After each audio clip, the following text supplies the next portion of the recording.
Good morning all of you.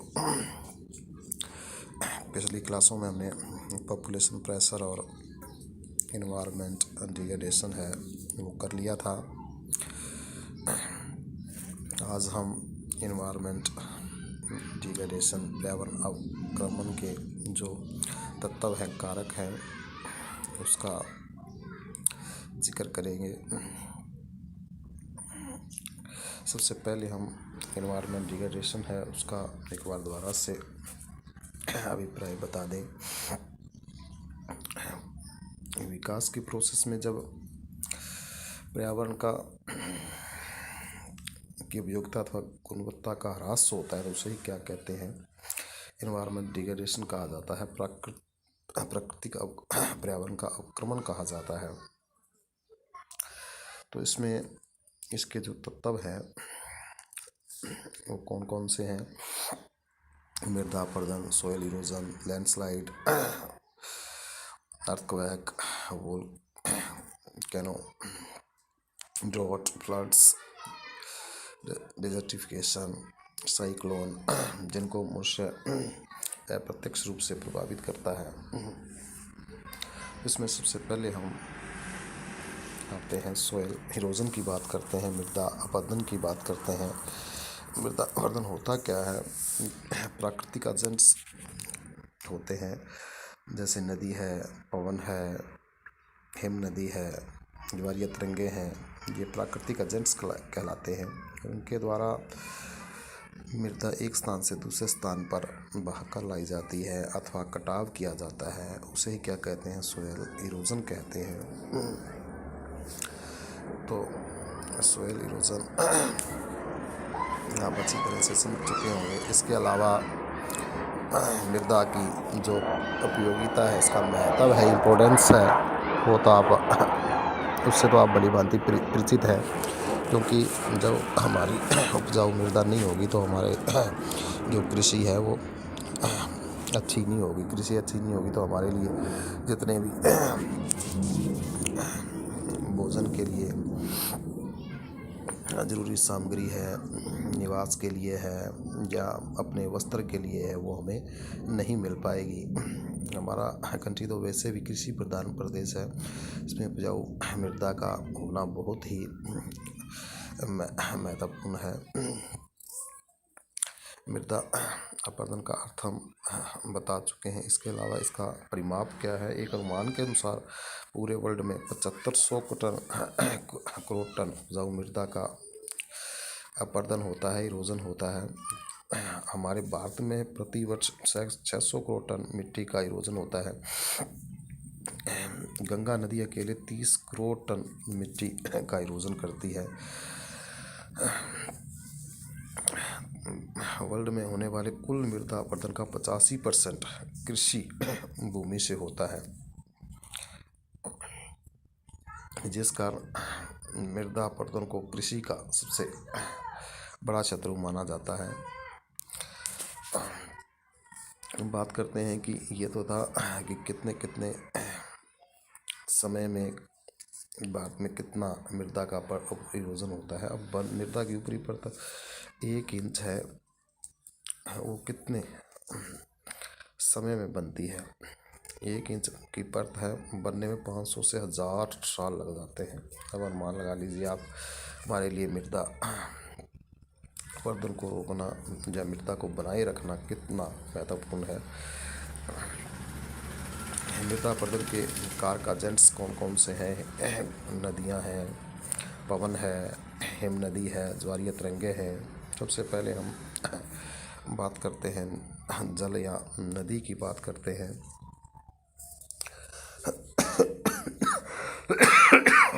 पिछली क्लासों में हमने सेकंड सेम में, थर्ड सेम में रिवर प्रोसेस द्वारा निर्मित जो लैंडफॉर्म्स हैं, स्थलाकृतियाँ हैं, उनका जिक्र कर चुके थे। जैसे मैं एक बार रिवाइज करवा देता हूँ आपको, वो किसके अपरदन द्वारा ही बनती हैं, कौन कौन सी? जैसे वी आकार की घाटी है, आई आकार की घाटी है, यू आकार की घाटी है, फ्लड प्लेन है, वाटरफॉल है इत्यादि। प्राकृतिक तटबंध है, डेल्टा है, ये सभी उसके पर्दन और जमाव द्वारा बनती हैं जितनी भी लैंडफॉर्म्स है। तो जैसे ही नदियों का जल लेवल बढ़ जाता है, क्यों बढ़ता है? पर्वतीय भागों में अत्यधिक वर्षा होने से अथवा इसके अलावा ग्लेशियर के पिघलने से नदियों का जल लेवल बढ़ जाता है, और जिससे नदियाँ तीव्र गति से आगे बढ़ती हैं, प्रवाहित होती हैं और अपने तटों को काटते सनकते हुए या इरोजन करते हुए आगे बढ़ती हैं। इसके जो रूप हैं, हम 4 इसके रूप देख सकते हैं। पहले हैं नालिका अपरदन, गुल्ली इरोजन। जब नदी की जलधारा मिट्टी को बहाकर ले जाती है तो बड़ी बड़ी नालियाँ बन जाती हैं मृदा की सतह पर, जिसे क्या कहा जाता है? गुल्ली इरोजन कहा जाता है। जिसे मृदा के ऊपरी परत है वो बंजर बन जाती है, कृषि के योग्य नहीं रहती है। इसका सबसे अच्छा जो बेस्ट एग्जांपल है वो चंबल नदी की घाटी है। इसके अलावा है सीट इरोजन है, परत इरोजन है। जब नदियाँ पूरी ऊपरी परत का ही अपरदन कर देती हैं अथवा उसका पूरी परत का ही कटाव करके उसको बहा ले जाती हैं, क्या कहते हैं? परतदार अपरदन कहा जाता है, जिससे भी भूमि बंजर हो जाती है और उपयोगी हमारे लिए नहीं रहती। ड्रिल इरोजन, जब परतदार अपरदन के बाद और इरोजन होता है और उसमें छोटी छोटी उंगलियां नुमी सरिताएं सी बन जाती हैं, जिसे ही क्या कहा जाता है? ड्रिल इरोजन कहा जाता है, जिससे भी भूमि हमारी बंजर हो जाती है, उपजाऊ हो जाती है, कृषि के लिए अनुकूल नहीं रहती है। ज्वारीय इरोजन, तटीय इरोजन, खेतों को द्वारा चट्टानों पर बार बार प्रहार होता है, जिससे सोयल इरोजन होता है। इसके नेक्स्ट है विंड इरोजन। विंड इरोजन के जो प्रोसेस है हम देख चुके हैं, पिछली क्लासों में पढ़ चुके हैं, जैसे गारा, सतरा का वियोजन, ठीक है, मुस्तलीकरण इत्यादि किसके द्वारा? पवन द्वारा निर्मित लैंडफॉर्म्स हैं। पवन है अपने साथ है रेत के कणों का कटाव करती है, रेत कणों को ऊपर उड़ा ले जाती है, और जो थोड़े भारी रेत कण नीचे रगड़ते हुए मृदा का अपरदन करते हुए आगे बढ़ते हैं, जो सोयल इरोजन होता है। पिछली क्लासों में पूरे डिटेल से इसको पढ़ चुके हैं। हिमानी द्वारा जितने भी पानी के घर्षण होता है उसके द्वारा मलबा बहाकर घाटियों के निम्न भागों में जमा कर दिया जाता है, जिससे सोयल इरोजन होता है। ये इरोजन मुख्यतः पर्वतीय क्षेत्रों, हिमालय, आल्प्स, रॉकीज तथा एंडीज की ढालों तथा ध्रुवीय क्षेत्रों में घटित होता है। नेक्स्ट इसकी बात करते हैं हम लोग, इसके कारणों की बात करते हैं। कारणों में कौन कौन से कारण हैं? मुख्यतः वन विनाश, अत्यधिक वन नष्ट होने से मृदा की जड़ें हैं जो कण है असंगठित हो जाते हैं, ढीले पड़ जाते हैं, जिससे जैसे ही पवन या जल का बहाव होता है तो वो कण है दूसरे स्थान पर बह जाते हैं, तो कटाव हो जाता है, सोयल इरोजन को बढ़ावा मिलता है, अंधाधुंधा मृदा की कटाई होती है, उपजाऊ हो जाती है। इसके अलावा अति चराई, हमारे पूरे वर्ल्ड में इस स्थानों पर चारा नहीं बोया जाता है, स्थानों पर चराई की जाती है। इन चराई से क्या होता है? पशु के खुरों द्वारा मृदा है वो ढीली पड़ जाती है, असंगठित हो जाती है। से जब भी पवन या नदी आगे बढ़ती है तो मृदा का अपरदन होता है, इरोजन होता है, क्योंकि ढीले कण है वो एक स्थान से दूसरे स्थान पर आगे बह जाते हैं। मूसलाधार वर्षा, हैवी रेनफॉल, इससे जो हम दे चुके हैं पहले पीछे, गुल्ली इरोजन है, सीट इरोजन है, रेल इरोजन है, ये घटनाएं घटित होती हैं, जिस इरोजन को बढ़ावा मिलता है, मृदा अनुपजाऊ होती है और कृषि के लायक नहीं रहती है। इसके अलावा नेक्स्ट है इसका कारण दोषपूर्ण कृषि प्रणाली में जैसे एक फसल को बार बार बोए जाना, भूमि बंजर बनती है कृषि करना। इसके अलावा जो स्थानीय कृषि को बढ़ावा देना, इससे क्या होता है, एक स्थान से दूसरे स्थान पर कृषि की जाती है। उत्तरी पूर्वी भारत में कृषि को बढ़ावा दिया जाता है। एक स्थान से जब दूसरे स्थान पर कृषि की जाती है, वनों को कटाई की जाती है, जिससे वनों का विनाश होता है। मृदा के कण असंचित होते हैं, ढीले होते हैं, को बढ़ावा मिलता है। छार खेती न करना, ये सारी दोषपूर्ण कृषि प्रणाली है जिससे मृदा अपरदन को सॉइल इरोजन को बढ़ावा मिलता है। बात आती है सॉइल इरोजन की हानियाँ कौन कौन सी हानियाँ हैं सॉइल इरोजन से। मृदा अपरदन से हानियाँ कौन कौन सी हानियाँ होती हैं? बाढ़ों का प्रकोप, फ्लड्स, अचानक बाढ़ जैसी घटनाएं घटित होती है, जो इरोजन से जितने भी तटबंध हैं वो टूट जाते हैं और बाढ़ों का प्रकोप है वो बढ़ जाता है। इसके अलावा वनों के अत्यधिक विनाश से सूखे की स्थिति उत्पन्न हो जाती है, बरसात कम होती है जिससे। इसके अलावा कम बरसात से कुओं, ट्यूबवेलों, नलकूपों का जल लेवल है जो है वो नीचे चला जाता है और जिससे सिंचाई में बाधा उत्पन्न होती है। नेक्स्ट है रेत के जमाव से नदियाँ, नहरों, बंदरगाहों के जो मार्ग हैं वो बंद हो जाते हैं, भूमि नष्ट हो जाती है। कल का आवर्तन से कृषि योग्य भूमि में कमी आती है, जब पहले डिस्कशन कर चुके हैं। नेक्स्ट है मृदा अपरदन को रोकने के उपाय कौन कौन से होने चाहिए। नवीनीकरण बांधों का निर्माण करना चाहिए,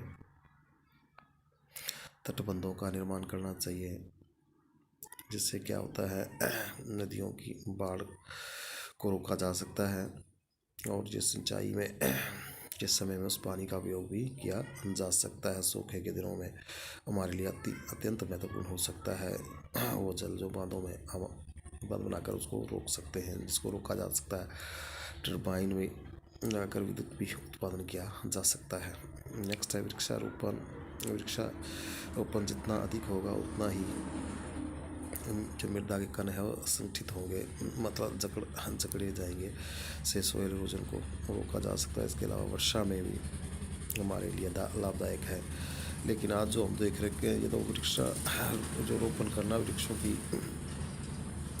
को अधिक बोना हमारे लिए पहले भी उपयोगी थे, अब भी उपयोगी है। हम आज देख रहे हैं कि इसकी ऑक्सीजन की किल्लत हो रही है, मिल ही नहीं रही है, तो किसका परिणाम है? वृक्षों की अत्यधिक अंधाधुंध कटाई का ही परिणाम है।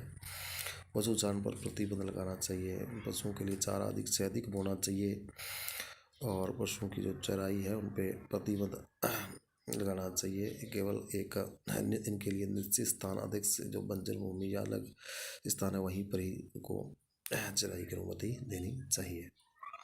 कृषि प्रणाली में परिवर्तन, जैसे हम एक फसल को बार बार बोते हैं वो ऐसा नहीं होना चाहिए, बल्कि फसल को बदल कर बोना चाहिए। जैसे हम गेहूँ में चावल की कृषि करते हैं बार बार, तो उसमें एक बार सरसों, ग्वार इत्यादि की फसल भी बोनी चाहिए, जिससे क्या आता है कि हमारी फलीदार फसलों से हमारी भूमि में नाइट्रोजन की मात्रा बढ़ जाती है, उसको बढ़ावा मिलता है।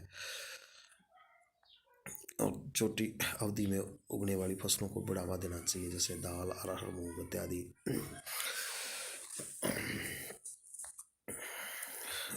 नलिकाओं को बढ़ना चाहिए, समुच्च रेखीय जुताई, जो ढालों के अनुरूप जुताई होनी चाहिए। मिट्टी को उड़ने रोकने के लिए अवरोध लगाना चाहिए, दीवार बनानी चाहिए, वृक्ष लगाने चाहिए इत्यादि। पर्वतीय प्रदेशों में सीढ़ीदार खेत बनाना चाहिए, भूमि को पवन की दिशा के समकोण पर जोतना चाहिए।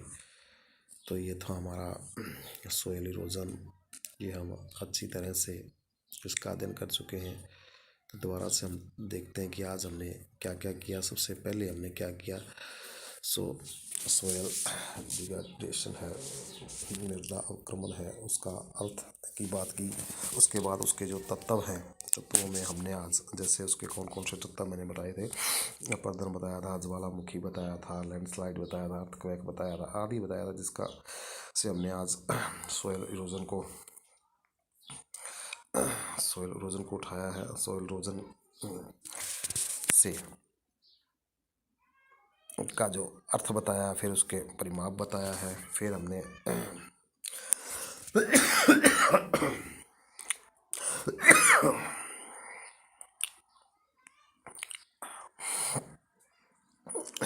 इसके बाद हमने जापान के कारक एजेंट्स बताए हैं। नदियां हैं, पवन है, नदी हैं, ज्वारीय तरंगे हैं। के बाद जो नदियों के हमने रूप बताए हैं, लिका, अपरदन, सीट इरोजन, ड्रिल इरोजन, तरंगे। इसके अलावा पवन है, पवन के हमने जो पिछले क्लासों में देना अच्छा कर चुके हैं और भी मैंने बताया है आपको। हेम नदी है, प्रोसेस बताई आपने। नेक्स्ट है मृदा अपरदन के कारण बताए हैं, कौन कौन सा है। उलन है, अति चराई है, मूसलाधार वर्षा है, और दोषपूर्ण अथवा वैज्ञानिक ढंग से कृषि कार्य है। इसकी हानियाँ हमने बता दी हैं। आकस्मिक बाढ़ों का प्रकोप, सूखे की लंबी अवधि, सूखे की अवधि, कुओं व ट्यूबवेल नलकूपों का चौवा नीचे होना, रेत के जमाव से नदियों, नहरों, बंदरगाहों के मार्ग बंद हो जाना, नष्ट होना इत्यादि। मृदा को अपरदन को रोकने के उपाय हमने कौन से बता दिए हैं। बांधों का निर्माण, बांधों तथा तटबंधों का निर्माण, वृक्षारोपण, पशुचारण पर प्रतिबंध, कृषि प्रणाली में परिवर्तन। तो ये हमारा आज का टॉपिक था। तो कल हम आगे लैंडस्लाइड बात करेंगे, वोल्केनो हैंड अर्थक्वेक की बात करेंगे, फिर फ्लड्स की बात करेंगे। हो सकता है कल वाली क्लास में हमारा ये चैप्टर है वो फिनिश हो जाए।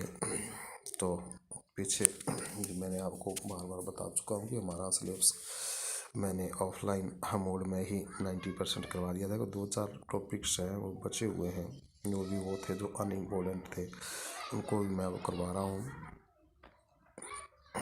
धन्यवाद, थैंक यू।